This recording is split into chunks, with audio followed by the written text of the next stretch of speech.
Introduction. आप इनमें से क्या चूज करना चाहोगे, एक खूबसूरत बंगला या $5 बिलियन?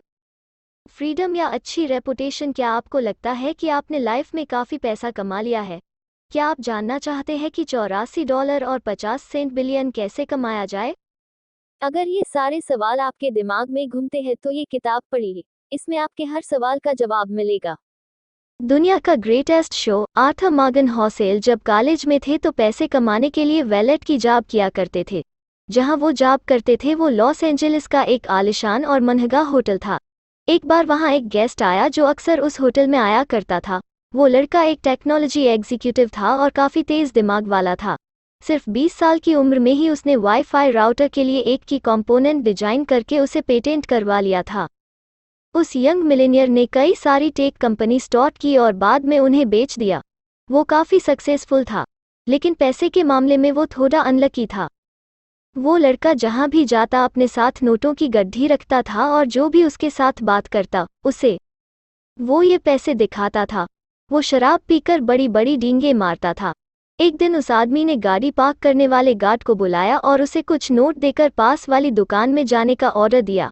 गार्ड को नोट के बदले दुकान वाले ने कई $1000 सोने के सिक्के दिए। तो उस यंग टेक्नीशियन ने उन गोल्ड कॉइन्स का क्या किया होगा? उसने वो कॉइन्स समुद्र में फेंक दिए। उसने अपने दोस्तों को भी बुला लिया और सबने मिलकर वो कॉइन्स समुद्र में ऐसे फेंक दिए जैसे कोई तालाब में पत्थर फेंकता है। उसके कुछ दिनों बाद एक दिन वो यंग मिलेनियर गलती से होटल के लैंप से टकरा गया। मैनेजर ने उसे कहा कि लैंप की कीमत $500 है तो उस आदमी ने तमाशा खड़ा कर दिया। उसने अपने जेब से पैसे निकालकर मैनेजर के मुंह पर दे मारे और बोला, ये रहे $5000, अब दोबारा मुझे अपनी शक्ल मत दिखाना। शायद आप सोच रहे होंगे कि ये कहानी सच है क्या? शायद आप सोच रहे होंगे कि उस यंग मिलेनियर का क्या हुआ होगा। जी हाँ, ये स्टोरी एकदम सच है। इस किताब में आप कुछ ऐसी ही और कहानियां पढ़ेंगे, लेकिन इस कहानी के लास्ट में यंग मिलेनियर का दिवाला निकल जाता है। उसने कुछ ही सालों में जो कुछ कमाया था सब उड़ा दिया। उसके सारे पैसे खत्म हो गए और उसके यार दोस्त भी उसे छोड़कर चले गए। देखा आपने, पैसे से आप सब कुछ खरीद सकते हो पर अच्छा व्यवहार नहीं खरीद सकते। चलिए एक और कहानी सुनते हैं। रोनाल्ड रीड एक जैनिटर यानी दरबान था। वो एक छोटे से गांव में पैदा हुआ और पला बड़ा था। वो अपने परिवार का पहला ऐसा इंसान था जिसने हाई स्कूल तक पढ़ाई की थी और उससे भी मज़ेदार बात ये थी कि वो रोज़ लोगों से लिफ्ट लेकर स्कूल पहुंचता था। रोनाल्ड एक साधारण जिंदगी जी रहा था। 25 साल उसने एक गैस स्टेशन में गाड़ियां रिपेयर करने का काम किया। उसने जेसी पन्ने में 20 सालों तक फ्लो की सफाई का काम किया। 38 साल की उम्र में रोनाल्ड ने एक 2 बेडरूम का घर खरीदा। उसने वो घर $12,000 में खरीदा और अपनी पूरी लाइफ उस घर में गुजारी। रोनाल्ड की शादी भी हुई पर कोई बच्चा नहीं हुआ। जब वो 50 का हुआ तो उसकी वाइफ चल बसी थी। उसके पड़ोसी का कहना था कि रोनाल्ड की मनपसंद हॉबी लकड़ियां काटना था। जिस दिन रोनाल्ड ने न्यूज़ हेडलाइन बनाई वो दिन था उसकी मौत का। ये 2014 की बात थी। वो 92 साल का था। रोनाल्ड रीड के पास $8 मिलियन थे। उसने $2 मिलियन अपने 2 सौतेले बच्चों के लिए छोड़े थे और $6 मिलियन एक लोकल हॉस्पिटल और लाइब्रेरी को दान कर दिए थे। अगर आप विकिपीडिया में रोनाल्ड रीड के बारे में सर्च करेंगे तो उसमें आपको पता चलेगा कि वो एक चौकीदार, गैस स्टेशन अटेंडेंट, इन्वेस्टर, समाज सेवक और मिलेनियर था। लेकिन ये कैसे हुआ? इसमें कोई ट्रिक नहीं है। रोनाल्ड ने कोई लॉटरी नहीं जीती थी और न ही उसे कोई खानदानी पैसा मिला था। इतने सालों से पैसा बचाकर ब्लू स्टॉक चिप्स में इन्वेस्ट कर रहा था। बस इतनी सी बात थी। वो एक एक पैसा सेव करता था, यहाँ तक कि उसने कभी इंटरेस्ट भी नहीं निकाला था। उसने अपनी सेविंग को सालों साल कंपाउंड किया था और उसकी मौत तक उसके पास $8 मिलियन रकम जमा हो चुकी थी।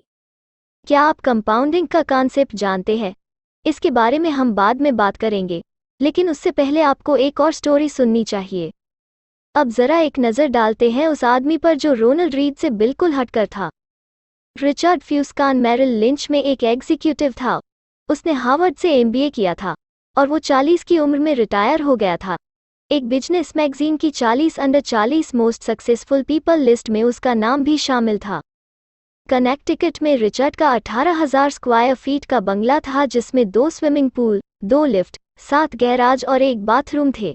इस बंगले की मेंटेनेंस का खर्चा ही $90,000 महीना था और इसकी मेंटेनेंस में रिचर्ड ने काफ़ी बड़ा उधार लिया था।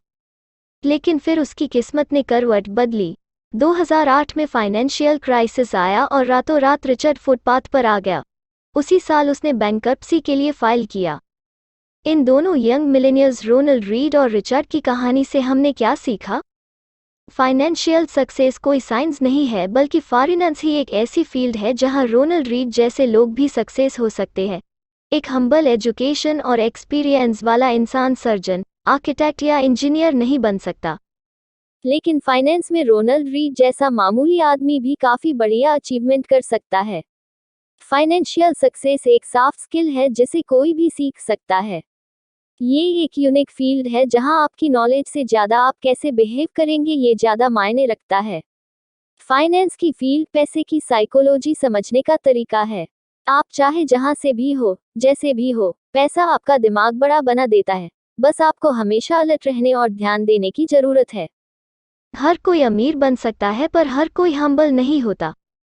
नेवर इनफ वैंगार्ड के फाउंडर जॉन सी बोगल ने एक बार एक स्टोरी सुनाई थी। एक बिलियनियर के घर पे पार्टी हो रही थी। एक कोने में कट वानगुर्ट और जोसेफ हेलर बैठे थे। दोनों अपने होस्ट की इनकम की बात कर रहे थे जो कि एक हेज फंड मैनेजर था। कट ने कमेंट किया कि उस आदमी की एक दिन की कमाई भी जोसेफ के नावल कैच 22 की पूरे साल की बिक्री से भी ज्यादा है।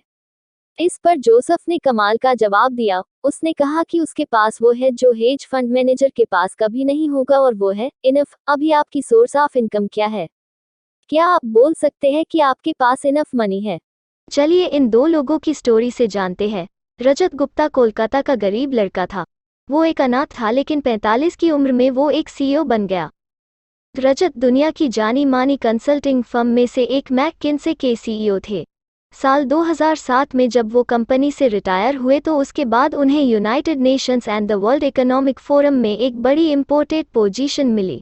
रजत 5 अलग अलग कंपनी के बोर्ड ऑफ डायरेक्टर भी थे। कोलकाता की झुगी झोपड़ियों से निकलकर उन्होंने सबसे अमीर बिजनेसमैन बनकर दिखाया। 2008 में रजत गुप्ता की वर्थ $100 मिलियन हो चुकी थी। लेकिन वो अपने पैसे से कभी भी सेटिस्फाइड नहीं हुए। वो एक सेटा मिलेनियर बन चुके थे, तो अब उन्हें एक बिलियनियर बनना था। वो उस शकल में आना चाहते थे। फिर रजत गोल्डमैन सैक्स के बोर्ड ऑफ डायरेक्टर बने।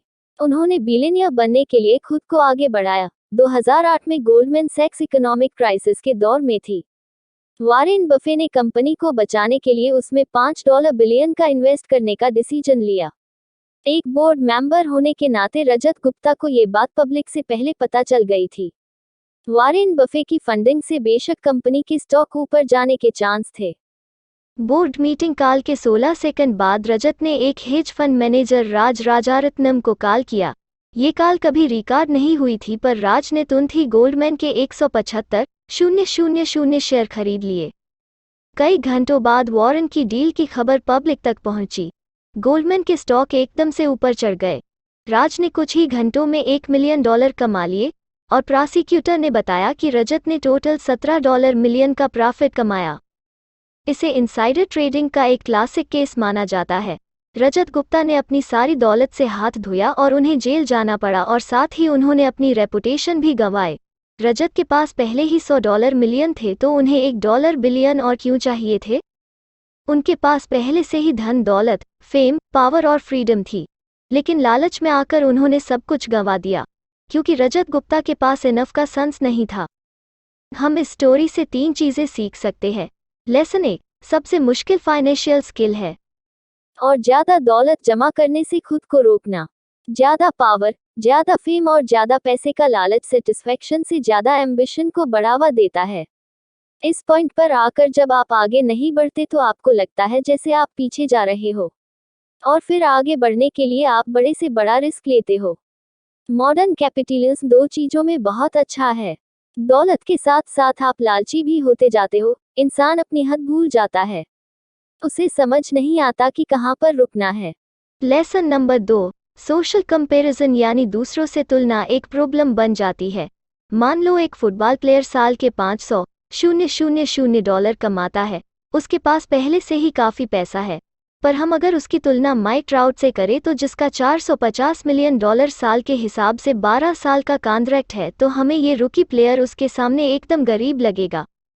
अब मान लो हेज फंड मैनेजर जो $56 मिलियन कमाता है, पर 2018 में top 10 highest paid hedge fund managers कम से कम $540 मिलियन साल के कमाते थे, तो हमें ये $36 मिलियन उसके मुकाबले काफ़ी कम लगेंगे।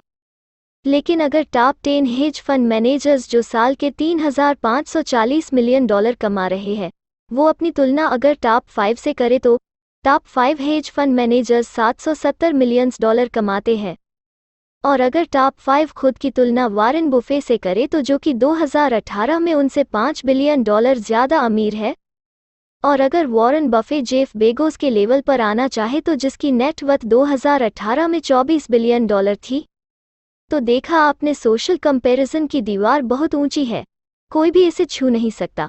अगर आप इस खेल में शामिल हो जाओ कि मैं अपने दोस्तों जितना अमीर होना चाहता हूँ, तो आप कभी नहीं जीत सकते, क्योंकि जीतने और पैसा कमाने की कोई लिमिट नहीं है, कोई पॉइंट नहीं जहां आपको इनफ लगे आप सेटिस्फाइड फील करो। जीतने का एक ही तरीका है कि लड़ो ही मत।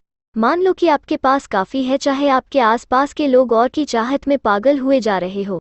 लास वेगस के एक डीलर ने एक बार कहा था, कसिनो में जीतने का एक ही तरीका है, घुसते ही बाहर निकल जाओ। सोचो आप एक एग्जीक्यूटिव विलेज की पार्टी में हैं, आप और आपके दोस्त डिस्कस कर रहे हैं कि कौन सबसे अमीर है, किसके पास सबसे बड़ा घर है और कौन सबसे ज़्यादा फेमस है और किसे लोग सबसे ज़्यादा पसंद करते हैं। लेकिन आप देखोगे कि विनर कोई भी नहीं होगा। जीतेगा वही जो अपने आप से सेटिस्फाइड है, जो एक छोटे से घर में प्यार करने वाली फैमिली के साथ एक हंसी खुशी एक खुशहाल जिंदगी जी रहा है। लेसन नंबर 3, कुछ चीजें पैसे, फेम और पावर से भी बढ़कर होती है, चाहे आपके पास ये सब कितना ही ज्यादा क्यों ना हो। ये बातें रजत गुप्ता ने जेल से छूटने के बाद न्यूयॉर्क टाइम्स के अपने इंटरव्यू में कहा था। उनसे जब पूछा गया कि उन्होंने इस घटना से क्या सीखा तो वो बोले, किसी भी चीज़ से ज़्यादा अटैचमेंट मत रखो, चाहे वो आपकी रेपुटेशन हो या आपकी अचीवमेंट हो, ये चीज़ें कोई मैटर नहीं करती। इस हादसे ने मेरी पूरी रेपुटेशन बर्बाद करके रख दी है, लेकिन मैंने अब सीख लिया है कि मुझे इससे भी ज़्यादा अटैचमेंट नहीं रखनी है। रजत गुप्ता खुद को बचाना चाहते थे, वो अपने किए की सफाई दे रहे थे, वो खुद को ही तसल्ली दे रहे थे कि उनकी रेपुटेशन उनके लिए अब और मायने नहीं रखती। लेकिन उनका कहना गलत था। रेपुटेशन बेशकीमती है, फ्रीडम बेशकीमती है, परिवार और दोस्त भी बेशकीमती है, लोगों को प्यार करना और बदले में उनका प्यार पाना भी बेशकीमती है, खुशियाँ बेशकीमती है।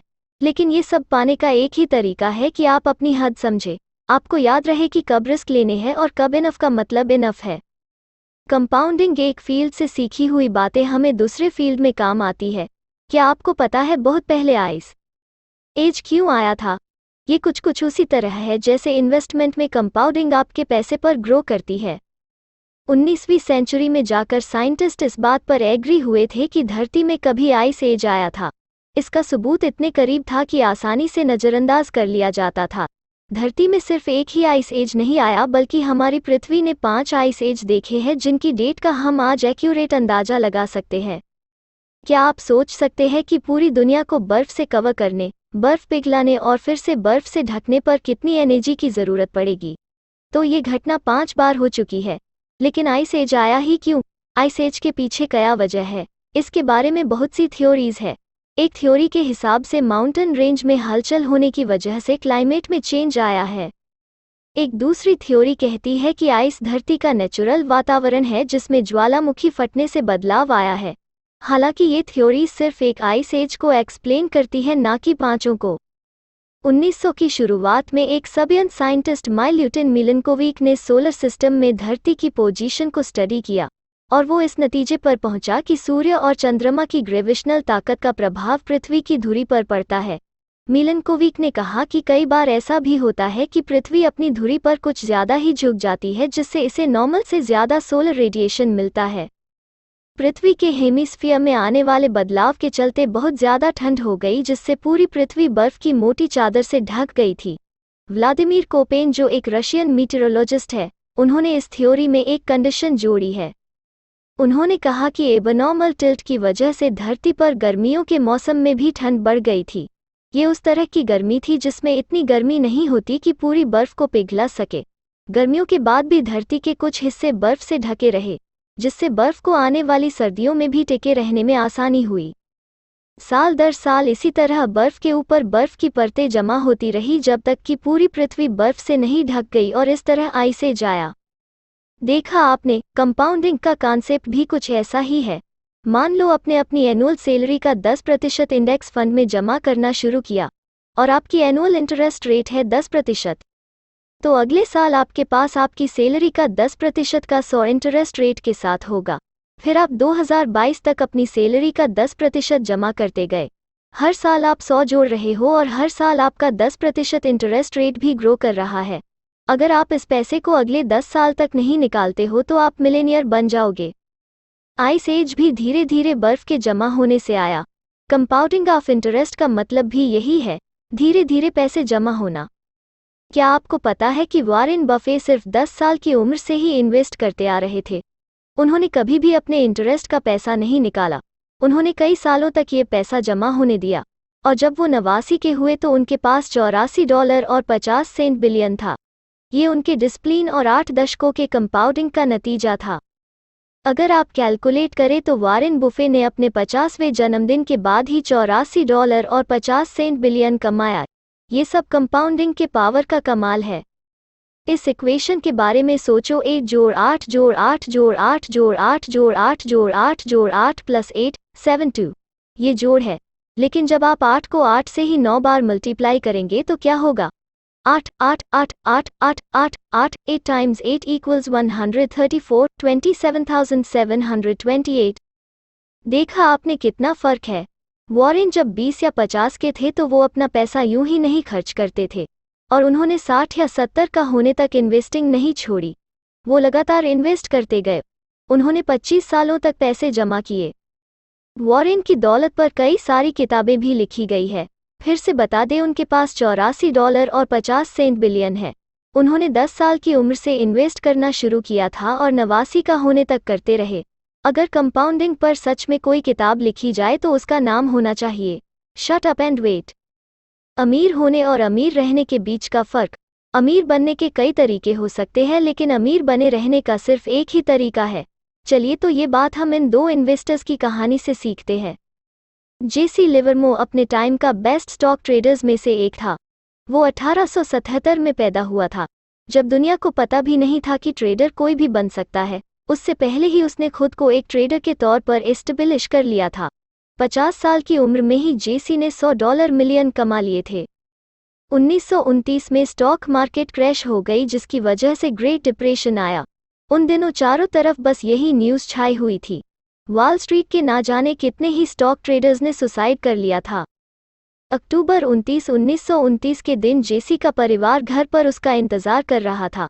उसकी वाइफ और 2 बच्चे दरवाजे पर खड़े होकर उसके आने की राह देख रहे हैं और उसकी मदर इन लॉ बेडरूम के अंदर बैठकर रो रही थी। जेसी घर पहुंचा। वो शॉक में था, पर इसलिए नहीं कि उसका दिवालिया निकल चुका था। उसने अपनी वाइफ को पूरी बात बताई। हुआ यूं था कि जेसी ने शर्त लगाई थी कि स्टॉक मार्केट नीचे आएगा और उसका अंदाजा एकदम सही निकला और वो करोड़पति बन गया। उस दिन अक्टूबर 29 को उसने $3 बिलियन पैसे कमाए थे। जब हर कोई ये शर्त लगा रहा था कि स्टॉक के रेट ऊपर जाएंगे तो उस वक्त जेसी ने भविष्यवाणी कर दी थी कि स्टॉक मार्केट नीचे गिरेगा। बस फिर क्या था, वो शर्त जीत गया और रातों रात बिलियनियर बन गया। पर अब्राहम जमनस्काई के साथ कुछ अलग किस्सा हुआ। अब्राहम एक अमीर रियल एस्टेट डेवलपर था। 1920 के दौरान वो मिलेनियर बन चुका था। बाकी ट्रेडर्स की तरह अब्राहम ने भी काफ़ी बड़ी शर्त लगाई थी कि स्टॉक मार्केट ऊपर चढ़ता रहेगा। स्टॉक मार्केट क्रैश के कुछ दिनों बाद ही अब्राहम गायब हो गया। दरअसल उसने सुसाइड कर लिया था। अब फिर से जेसी लिवरमो पर आते हैं और उसकी स्टोरी पूरी करते हैं। 1929 के क्रैश के बाद जेसी ओवर कॉन्फिडेंट और अनस्टेबल हो गया। वो एक के बाद एक बड़ी बड़ी शर्तें लगाता चला गया और जीतता गया। जेसी को लगा कि वो यूं ही हमेशा जीतता रहेगा, लेकिन 193 में उसने स्टॉक मार्केट में अपना सारा पैसा गंवा दिया। जेसी भी कुछ दिनों बाद गायब हो गया और उसने खुद की जान ले ली। जो चीज़ अब्राहम के साथ हुई थी वही 4 साल बाद उसके साथ भी हुई। अब्राहम की तरह वो भी सुसाइड करने पर मजबूर हो गया था। तो देखा आपने, दोनों आदमी अमीर तो बन गए थे पर अपनी अमीरी बरकरार नहीं रख सके। पैसा कमाना एक बात है पर उसे बनाए रखना अलग चीज है। पैसे कमाने के लिए आपको बाहर निकलना पड़ेगा, रिस्क लेने पड़ेंगे, आपको ऑप्टिमिस्टिक बनना होगा, लेकिन पैसे को बनाए रखने के लिए आपको हम्बल होना पड़ेगा। आपको ये बात याद रखनी होगी कि किसी भी वक्त, किसी भी सेकंड आपकी सारी दौलत छिन सकती है, क्योंकि जिंदगी ऐसी ही है, यहाँ कब क्या होगा कोई नहीं जानता। कभी आप एकदम टॉप पे आओगे तो कभी एकदम बॉटम पर। पैसे को बनाए रखने के लिए आपको सोच समझकर पैसे का इस्तेमाल करना सीखना होगा। और ये भी एक फैक्ट है कि पैसा मेहनत से कमाया जाता है पर इसे कमाने में किस्मत का भी बड़ा हाथ होता है। जिंदगी में हमेशा याद रखो कि सक्सेस हमेशा रहने वाली चीज नहीं है। लाइफ में हार भी मिलेगी और नाकामयाबियां भी। बीते कल की सक्सेस आने वाले सुनहरे कल की गारंटी नहीं दे सकती। अब हम वॉरेन बफे के पास वापस चलते हैं और देखते हैं कि उन्होंने 70 साल से अपनी वेल्थ कैसे मेंटेन करके रखी है। उन्होंने अपना पैसा 10 सालों के लिए इन्वेस्ट किया और 1 दशक से भी ज्यादा तक कंपाउंड होने दिया, और 89 की उम्र में उनके पास $84 और 50 सेंट बिलियन थे।